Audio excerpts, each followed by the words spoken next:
Good morning बच्चों, good morning. मैं हूं professor Hariram Sinha from university of Delhi और आज के इस लेक्चर में मैं आप लोगों के साथ पब्लिक डिस्ट्रीब्यूशन सिस्टम यानी सार्वजनिक वितरण प्रणाली की चर्चा करने जा रहा हूं। इस लेक्चर में हम आपके साथ ये डिस्कस करेंगे कि पब्लिक डिस्ट्रीब्यूशन सिस्टम क्या है, इसको कौन मैनेज करता है और इसका इवोल्यूशन कैसे हुआ, इसके चैलेंजेस क्या हैं और इसको कैसे इंप्रूव किया जा सकता है। तो बच्चों बिना देर के हुए चलते हैं स्क्रीन पे, लेकिन उसके पहले आपसे एक रिक्वेस्ट है कि यदि आप इस चैनल पे नए हैं तो चैनल को सब्सक्राइब करके बेल आइकन दबाना ना भूलें बच्चों। वीडियो को लाइक एंड शेयर भी जरूर करें। एक और इंफॉर्मेशन मुझे आपको देनी है कि यदि आप GATE economics, IIT JAM economics, NTA, UGC net, JRF economics, PGT economics आदि की तैयारी कर रहे हैं तो इको पाठशाला अपने सारे कोर्सेज पे 50% के डिस्काउंट आपको दिवाली ऑफर के रूप में दे रहा है। 50% का डिस्काउंट दिवाली ऑफर के रूप में दे रहा है। तो यदि आप इन सारे एग्जाम्स की तैयारी कर रहे हैं या इनमें से किसी एक एग्जाम की तैयारी कर रहे हैं तो आपके लिए ये बड़ा ही सुनहरा मौका है। आज ही आप इको पाठशाला के ऐप डाउनलोड करें, कोर्सेज में जाएं और वहीं से आप डायरेक्टली ये 50% का डिस्काउंट अवेल कर सकते हैं। और यदि किसी तरह का कोई इशू आ रहा है तो आप मुझे इस नंबर पे 9910569227 पे आप मुझे डायरेक्टली कॉल भी कर सकते हैं। चलो बच्चों, अब देखते हैं कि पब्लिक डिस्ट्रीब्यूशन सिस्टम क्या है।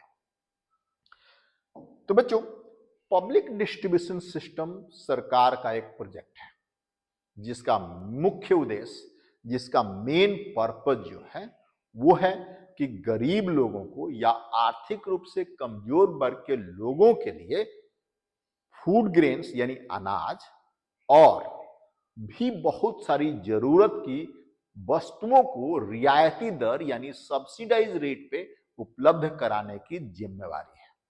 आई रिपीट अगेन, सार्वजनिक वितरण प्रणाली या पब्लिक डिस्ट्रीब्यूशन सिस्टम सरकार का एक प्रोजेक्ट है जिसका मेन उद्देश्य गरीब वर्ग के लोगों या फिर आर्थिक रूप से कमजोर वर्ग के लोगों के लिए फूड ग्रेन्स यानी अनाज और भी बहुत जरूरत की वस्तुओं को रियायती दर यानी सब्सिडाइज रेट पे उपलब्ध कराने की जिम्मेवारी है। क्लियर है यहां तक? इसका मैनेजमेंट इंडिया में फूड कॉरपोरेशन ऑफ इंडिया करता है। कौन करता है बच्चों? इसका management food corporation of India करता है। फूड कॉरपोरेशन ऑफ इंडिया करता है बच्चों, यानी इसका जो मैनेजमेंट है, PDS का जो मैनेजमेंट है वो कौन करता है बच्चों? FCI प्लस स्टेट गवर्नमेंट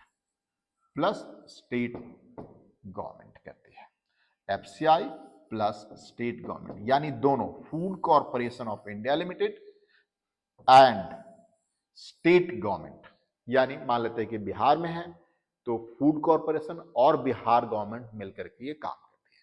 यदि आप दिल्ली में हैं तो food corporation of India and Delhi सरकार करती है। यदि आप हरियाणा के हैं तो food corporation of India and Haryana government. यदि आप उत्तर प्रदेश से हैं तो food corporation of India and UP government.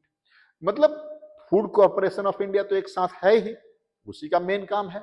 बाकी डिस्ट्रीब्यूशन का काम जो है स्टेट गवर्नमेंट करती है। किसको देना है, किसको कितना % सब्सिडी देना है, ये काम कौन करता है? स्टेट गवर्नमेंट का। आइडेंटिफाई करना कि इस आपके स्टेट में गरीब कौन लोग हैं, उसका भी काम स्टेट गवर्नमेंट करती है। फूड कॉरपोरेशन ऑफ इंडिया का काम आगे मैं बताऊंगा, लेकिन अभी मैं आपको बता दूं ये प्रोक्योरमेंट का काम है। किसानों से ये अनाज खरीदता है MSP पे यानी मिनिमम सपोर्ट प्राइस पे, उसको स्टोर करता है और उसको जगह जगह जहां जरूरत पड़ती है वहां पे ये पहुंचाता है स्टेट गवर्नमेंट की मदद से। ठीक है? सो मैंने आपको बता दिया कि आपके पास पब्लिक डिस्ट्रीब्यूशन सिस्टम का management food corporation of India and the state government करती है। ठीक है, आगे बात करते हैं। अब इसका इवोल्यूशन देख लीजिए, ये कब से स्टार्ट हुआ एक्चुअली। तो इसका जो स्टार्टिंग पॉइंट है 1940 के दशक का है, जब सेकेंड वर्ल्ड वॉर चल रहा था, ब्रिटिशर्स का इंडिया पे हुकूमत था और शहरों में शॉर्टेज ऑफ फूड सप्लाई को मैनेज करने के लिए ब्रिटिश सरकार ने इसको सिर्फ एंड सिर्फ शहरों में ही लागू किया। आई रिपीट अगेन, इसकी स्टार्टिंग पॉइंट 1940 के दशक में जब वर्ल्ड वॉर 2 चल रहा था, तो उस टाइम भारत के शहरों में शॉर्ट सप्लाई ऑफ फूड को मैनेज करने के लिए सरकार ने, यानी ब्रिटिश सरकार जो उस टाइम भारत पे हुकूमत करती थी, उसने इसको इंट्रोड्यूस किया। इसके बाद जब भारत स्वतंत्र हुआ तो 1960 और 70 के दशक में, यहां मैंने लिखा भी हुआ बच्चों, 1960 और 70 के दशक में, 1960 और 70 के दशक में आप देख सकते हैं इसका एक्सपेंशन हुआ। अब इसका एक्सपेंशन की भी कहानी है कि 1960 और 70 के दशक में ग्रीन रेवोल्यूशन, हरित क्रांति, काफी इंडिया में काफी सक्सेस रहा और इंडिया ग्रीन रेवोल्यूशन की वजह से ही इंडिया फूड ग्रेन में सेल्फ सफिशिएंट हो गया। यानी सेल्फ सफिशिएंट का मतलब क्या है, अब उसको फूड ग्रेन्स के लिए, अनाज के लिए, अपने लोगों को खिलाने के लिए किसी दूसरे कंट्री से अनाज मंगाने की जरूरत नहीं थी। यानी उसके पहले हम दूसरे कंट्री से, रसिया से और अमेरिका से अनाज आयात करते थे।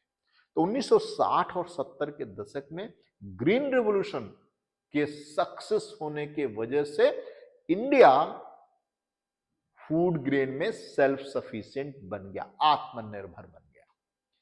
और इसी के साथ 1965 में फूड कॉरपोरेशन ऑफ इंडिया का स्थापना होता है और इस प्रोग्राम को, जो प्रोजेक्ट है सार्वजनिक वितरण प्रणाली को, शहरों के साथ साथ गांवों में भी इसको एक्सपेंशन मिलती है, इसको एक्सटेंड किया जाता है।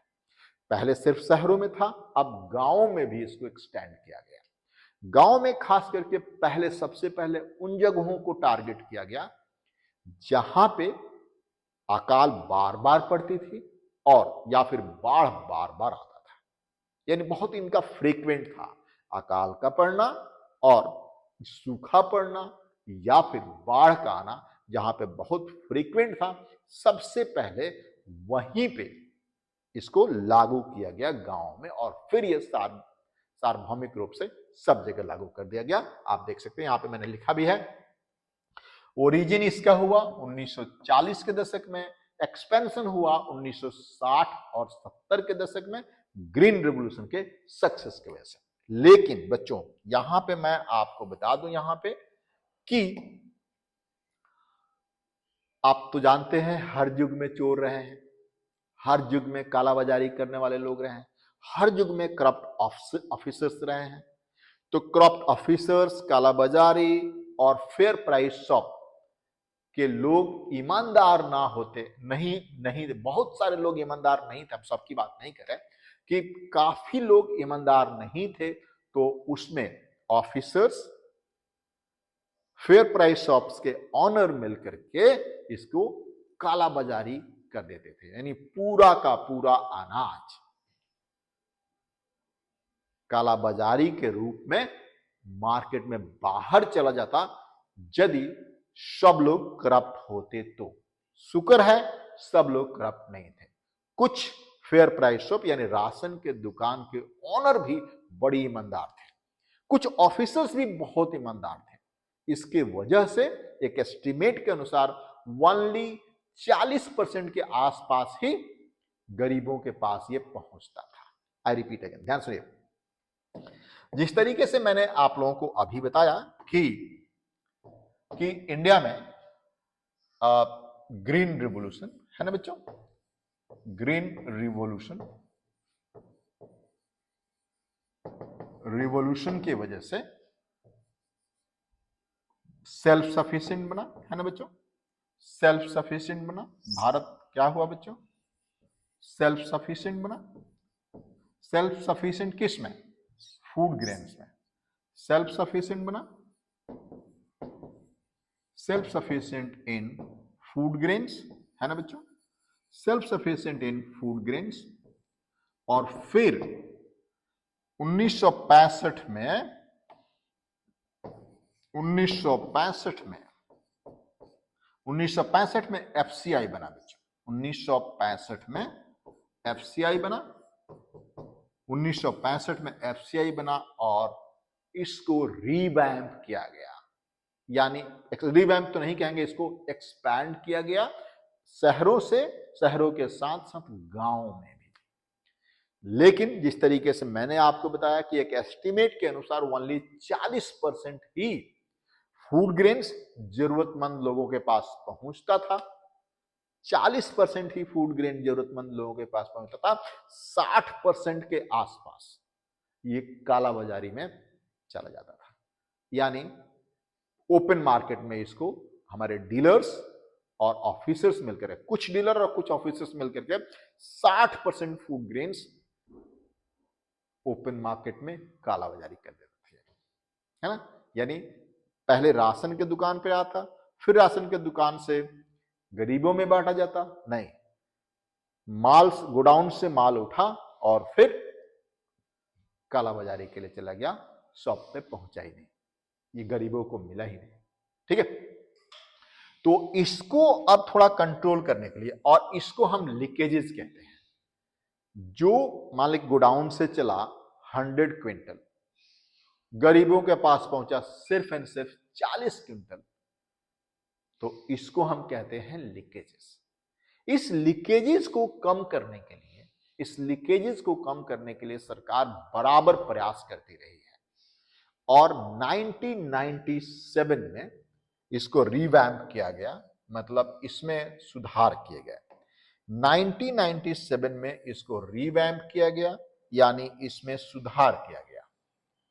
और इसमें जो सुधार किया गया, आप यहां पे देख सकते हैं बच्चों, इसमें जो सुधार किया गया इसको रिवैम्प कहते हैं बच्चों। और आप इसको 1997 में पूरे हाउस होल्ड को, पूरे जो लोग एलिजिबल हैं राशन के दुकान से राशन लेने के लिए, जो लोग एलिजिबल हैं उनको दो पार्ट में डिवाइड किया गया, एपीएल एंड द बीपीएल। किसमें डिवाइड किया गया बच्चों? रिवैम्प किया गया, तो एपीएल एंड बीपीएल में डिवाइड किया गया बच्चों, है ना। ये देखिए, इसको टारगेटेड पीडीएस के नाम से जानते हैं। यहां पे डिवाइड कर दिया गया एपीएल एंड बीपीएल में, एपीएल एंड बीपीएल में इनको डिवाइड कर दिया गया बच्चों। किसमें डिवाइड किया गया बच्चों?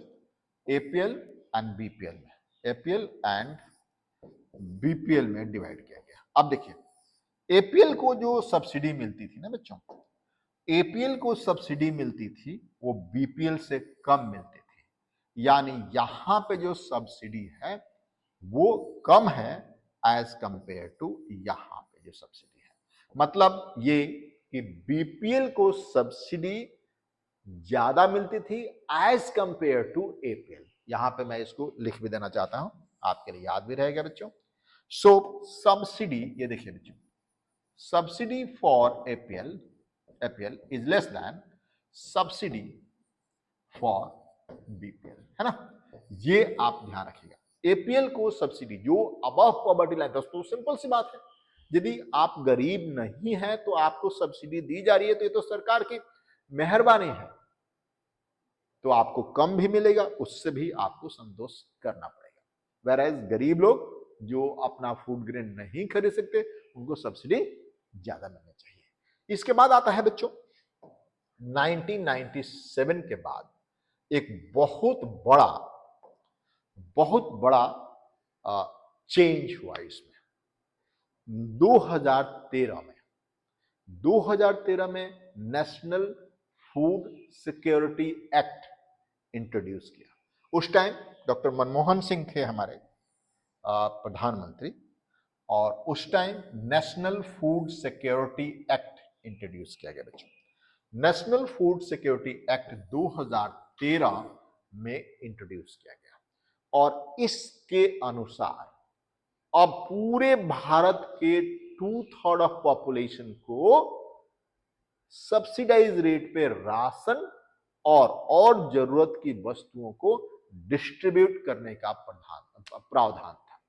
यानी आप यहां पे देख सकते हैं बच्चों कि national food security act, national food security act NFSA 2013।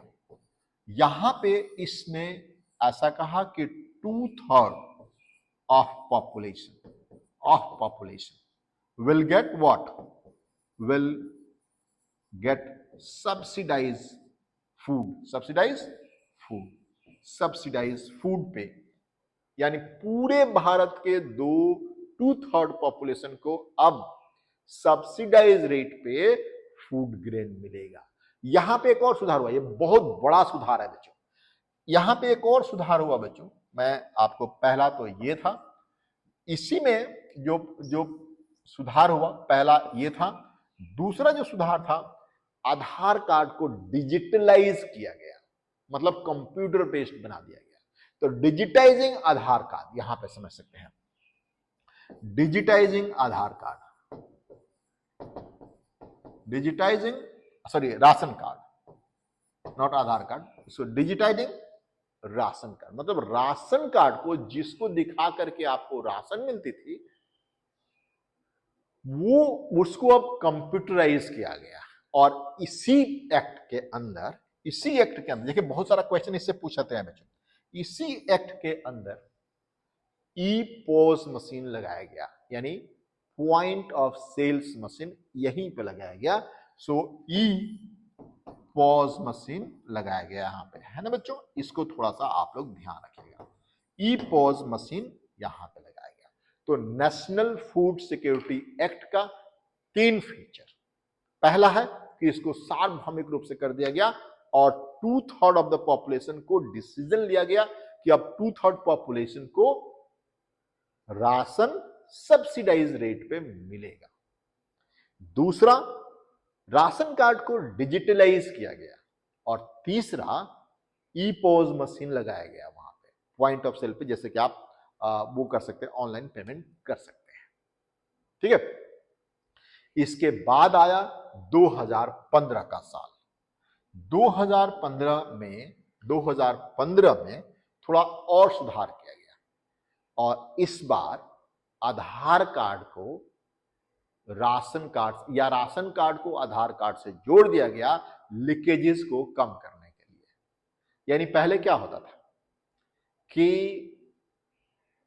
फर्जी आधार कार्ड बना हुआ, फर्जी राशन कार्ड बना हुआ था, मतलब एक आदमी के पास 5 राशन कार्ड थे, और वो पांचों पे सब्सिडाइज रेट पे वो फूड उठाता था, अनाज उठाता था और मार्केट में उसको बेच देता था। अब इसको थोड़ा सा कम करने के लिए क्या किया गया कि अब आधार कार्ड और राशन कार्ड को जोड़ दिया गया, मिलान किया गया। पहले समझिए, पहले क्या था, आधार कार्ड अलग था, राशन कार्ड अलग था। तो लोकल ऑफिसर जो लोग आधार कार्ड बनाते हैं, उनसे मिलकर के फर्जी आधार कार्ड, एक परिवार में 10-10 आधार कार्ड बने हैं जहां पे सिर्फ 2 लोग हैं, और उस आधार कार्ड के, उस राशन कार्ड के बेसिस पे वो लोग राशन के दुकान से माल उठाते और मार्केट में बेच देते। और कई बार तो क्या होता है कि राशन के दुकान का जो ओनर है, उसी से वो लोग बेचते, उसके लिए पैसा ले लेते हैं। 2 रुपया 3 रुपया यदि यानी सब्सिडाइज रेट पे मिल रहा है, तो उनको 5 रुपये पे मिल रहा है, मान लेते हैं 2 रुपये तो अभी हुआ है, 5 रुपये पे उनको मिल रहा है, तो वो 10 रुपये पे वहीं पे बेच देते और वो उसको आगे बेचता था। तो इन सब को कम करने के लिए 2015 में सरकार ने आधार कार्ड से राशन कार्ड को जोड़ दिया कि अब उन्हीं लोगों का, पहले उनको सत्यापित किया गया कि अब जिसका आधार है उसी का राशन मिलेगा, बाकी लोगों को खत्म कर दिया गया। आपके घर में 4 एक्स्ट्रा आधार कार्ड थे, उसको रद्द कर दिया गया, राशन कार्ड थे उसको रद्द कर दिया गया। तो आप यहां पे देख सकते हैं बच्चों, मैंने यहां पे लिखा भी है कि technology was integrated with the PDS including linking ration card with Aadhaar card. Aadhaar card को राशन कार्ड से जोड़ा गया बच्चों, है ना, linking ration card with Aadhaar card to reduce leakages, ensure delivery to genuine beneficiary. यानी जेन्युइन आदमी को मिले, जो जेन्युइनली गरीब है उसी को मिले, उसके लिए आधार कार्ड, राशन कार्ड को आधार कार्ड से जोड़ा गया। उसके बाद आया बच्चों 2019 का साल। 2019 का साल सरकार ने ये रियलाइज किया कि गांव में जो लोग रहता है, खास करके बिहार और पूर्वी उत्तर प्रदेश में, वो मैक्सिमम लोग माइग्रेट किए हैं या फिर गुजरात, पंजाब, बॉम्बे, महाराष्ट्र जाकर के लोग नौकरी करता है और यहां पे उनके नाम की जो राशन आता है उसको ब्लैक मार्केटिंग कर दिया जाता है, यानी ब्लैक में उसको सेल कर दिया जाता है। तो सरकार ने इंट्रोड्यूस किया one nation one ration card, यानी आप कहीं भी रहें, आप चाहें तो जहां पर हैं वहीं के दुकान से, वहीं के राशन शॉप से आप अपना सब्सिडाइज रेट पे फूड ला सकते हैं, ले सकते हैं। तो उन्होंने इंट्रोड्यूस किया one nation one ration card, ONORC. 2019 में माइग्रेंट वर्कर्स, यदि आप चाहें कहीं पर भी है, हो सकता है आपका बिहार में आपका घर है, अब पहले वहां पे राशन कार्ड बना हुआ था, लेकिन अब अभी आप पंजाब में हैं, अभी आप दिल्ली में हैं, तो दिल्ली में भी आप उसी राशन कार्ड से, आपको अलग से बनवाने की जरूरत नहीं है, उसी राशन कार्ड से आप अनाज ले सकते हैं। ठीक है बच्चों, तो इस तरीके से जिस स्थिति में अभी आप देख रहे हैं पीडीएस को, सार्वजनिक वितरण प्रणाली को आप देख रहे हैं, उसी स्थिति में पहले नहीं था। बिल्कुल आपने देखा कि वर्ल्ड वार 2 में इसके स्टार्टिंग पॉइंट है और किस किस स्टेज से लेकर के आज यहां तक पहुंचा है। अब देखते हैं ये फंक्शन कैसे करता है बच्चों। ये जो वो है, ये फंक्शन कैसे करता है उसको भी थोड़ा सा आप यहां पे देख ले, देखिए प्लीज। तो बड़ा ही सिंपल सा इसका फंडा है बच्चों। जिस तरीके से मैंने शुरुआती दौर में बताया कि इसको दो लोग मैनेज करते हैं, एक तो फूड कॉरपोरेशन ऑफ इंडिया और दूसरा स्टेट गवर्नमेंट। ये दोनों लोग मिल करके पब्लिक डिस्ट्रीब्यूशन सिस्टम को हैंडल करते हैं। देखिए, पहला इनका काम है प्रोक्योरमेंट ऑफ कमोडिटी। पहला क्या काम है बच्चों? Procurement of commodity. यहां पे सरकार का agency food corporation of India किसानों से मिनिमम सपोर्ट प्राइस पे अनाज खरीदता है, और ये डिपेंड करता है कि जैसे आप उत्तर भारत में हैं तो गेहूं और चावल खरीदा जाता है, यदि आप किसी पर्टिकुलर रीजन में हैं तो वहां का रीजनल जो अनाज है सरकार ने उस पर एमएसपी फिक्स कर रखा है, उस पे खरीदा जाता है। अब एमएसपी क्या है? मिनिमम सपोर्ट प्राइस, है ना बच्चों?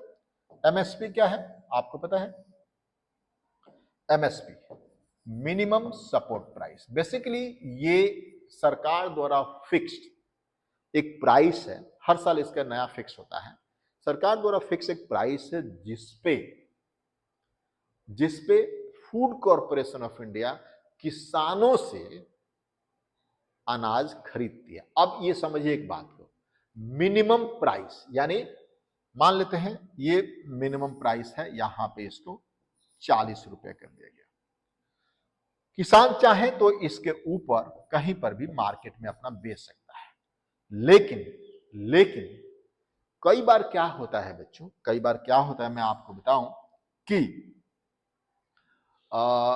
जब हार्वेस्टिंग का सीजन नहीं होता, जब फसल कटाई का सीजन नहीं होता है, उस टाइम उस फसल की कीमत बहुत ज्यादा होती है, लेकिन जैसे ही वो फसल कटती है उसका प्राइस घट जाता है। जैसा अभी आप आलू के देख लीजिए, आलू अभी 50 रुपया 60 रुपया मार्केट में है, लेकिन यही आलू एक महीना बाद आप देखिएगा तो 5 रुपया से 2 रुपये से 5 रुपये पर केजी बिकेगा किसानों के पास।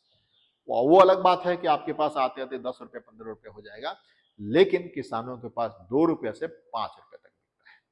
यानी ये तो किसानों का कमर ही तोड़ देगा, ये तो किसानों का कमर ही तोड़ देगा भाई।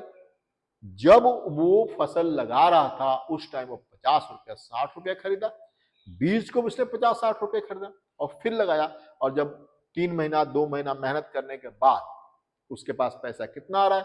2 रुपये किलो, 5 रुपये किलो, तो कमर ही टूट जाएगा। सिमिलर केस गेहूं के साथ भी होता है, धान के साथ भी होता है सिमिलर केस, कि हार्वेस्टिंग के पहले इसकी प्राइस बहुत ज्यादा होती है, हार्वेस्टिंग के बाद से कम हो जाती है। तो इसको कंट्रोल करने के लिए सरकार हर साल एमएसपी इशू करती है, मिनिमम सपोर्ट प्राइस, कि किसान चाहे तो कहीं पर भी बेच सकता है, लेकिन सरकार इसी प्राइस पे उसको खरीदेगी, सो दैट कि उनकी आर्थिक स्थिति सही हो सके। ठीक है बच्चों, तो सबसे पहला काम सरकार का agency food corporation of India किसानों से ये खरीदता है। उसके बाद उसका स्टोरेज करता है। देखिए प्लीज, उसका स्टोरेज करता है। स्टोरेज कहां करता है बच्चों? देखिए प्लीज, यहां पे स्टोरेज देखिए। दूसरा पॉइंट यहां पे हमने देखा है स्टोरेज एंड डिस्ट्रीब्यूशन। देखिए, फूड कॉरपोरेशन ने खरीदा, अपने यहां स्टोर किया, और फिर स्टेट गवर्नमेंट के साथ मिलकर के along with the state agencies is responsible for storing food grain in warehouses across the country. These commodities are then allocated to a state and the union territory based on the population, food insecurity level under the central pool managed by FCI. तो मैं बता रहा था आप लोगों को बच्चों कि पहले एफसीआई इसको खरीदता है, स्टोर करता है, और स्टेट गवर्नमेंट की मदद से इसको डिस्ट्रीब्यूट करता है। लेकिन अब देखिए, स्टोर करने के बाद हो सकता है, देखिए कई बार क्या होता है कि हिली एरिया है, वहां पे प्रोडक्शन बहुत कम है गेहूं और चावल का, तो हर जगह उसके पॉपुलेशन के अनुसार उसको अलोकेट किया जाता है। सेंट्रल गवर्नमेंट ने एफसीआई के माध्यम से इसको खरीदा, अब फिर वो एनालिसिस करता है कि किस स्टेट में कितना फूड ग्रेन की जरूरत है, और फूड ग्रेन में भी गेहूं की कितनी जरूरत है, चावल की कितनी जरूरत है, बाजरा की कितनी जरूरत है, ये सारी चीजों को एनालिसिस करके स्टेट को अलोकेट किया जाता है। ठीक है बच्चों, अब देखिए role of the state. Role of the state में अब क्या है देख सकते हैं आप लोग।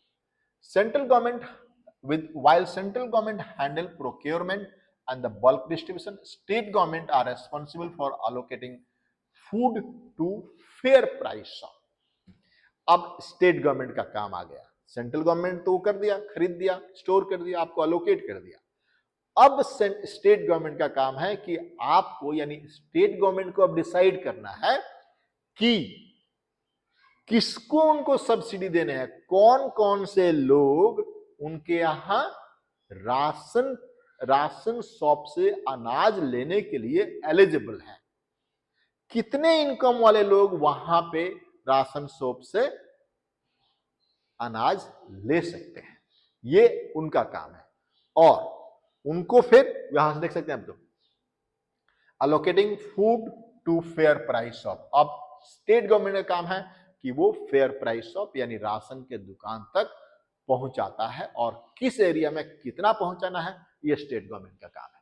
ठीक है, उसको ये भी आइडेंटिफाई करना है कि किसको देना है, कौन एलिजिबल है राशन के लिए, हमारे स्टेट में कौन, कितने इनकम वाले लोग राशन की दुकान से राशन ले सकते हैं। ठीक है बच्चों, आगे देखिए। इसके बाद यहां पे देखिए बच्चों, fair price shop and the ration card. Fair price shops are distribution point where beneficiary can purchase the monthly ration.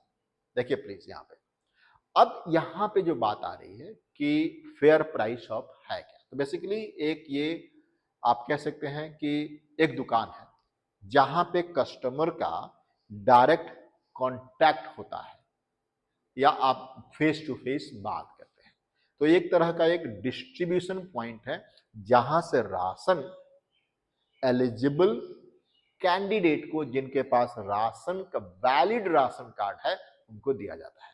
यही वो पॉइंट है जहां पे देखा जाता है कि किसके पास, किसको कितनी सब्सिडी देनी है, किसके पास एपीएल का कार्ड है और किसके पास बीपीएल का कार्ड है, और उसके अनुसार उनको रेट लगाया जाता है। वही चीज बीपीएल वाले को सेम गेहूं बीपीएल वालों को अलग प्राइस से मिलना है और एपीएल वालों को अलग प्राइस पे मिलना है। और एक और ग्रुप है बच्चों, यह देख सकते हैं एपीएल बीपीएल,